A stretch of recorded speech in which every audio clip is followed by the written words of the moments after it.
Bienvenue à Shawshank. Prendre perpète pour un crime que l'on n'a pas commis, ce n'est pas le plus dur. Le plus dur, c'est de trouver comment s'en sortir. Tourne-toi. Ces murs ont un effet bizarre.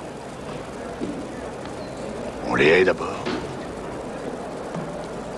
Et ensuite on s'y habitue.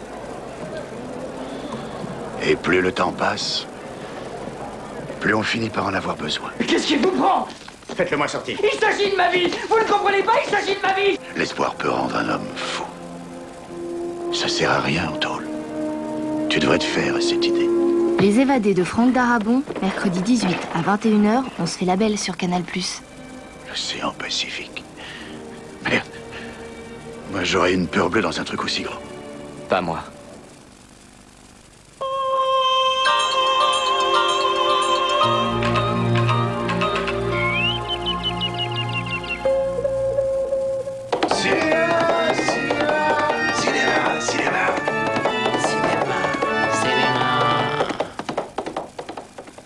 Vous allez voir Hercule et la Reine de Lydie, un péplum prestigieux, un chef-d'œuvre du genre, réalisé en 1958 par Pietro Francischi. Hercule s'embarque vers Thèbes en compagnie d'Iole, son épouse, et du jeune Ulysse, héritier du trône d'Ithaque.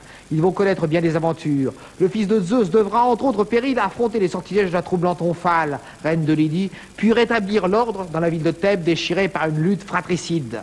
Hercule et la Reine de Lydie est une suite directe des travaux d'Hercule, film réalisé l'année précédente avec le concours de la même équipe et qui connut un succès commercial retentissant tant aux États-Unis qu'en Union soviétique.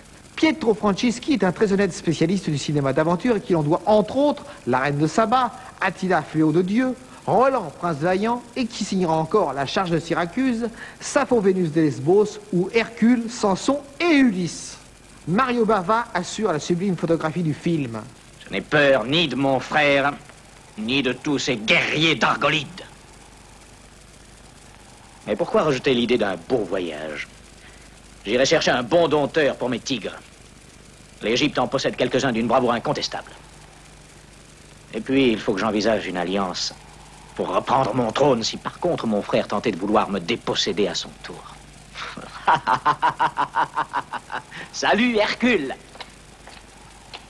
Salut, Iole. Ses regards lancent d'étranges lueurs.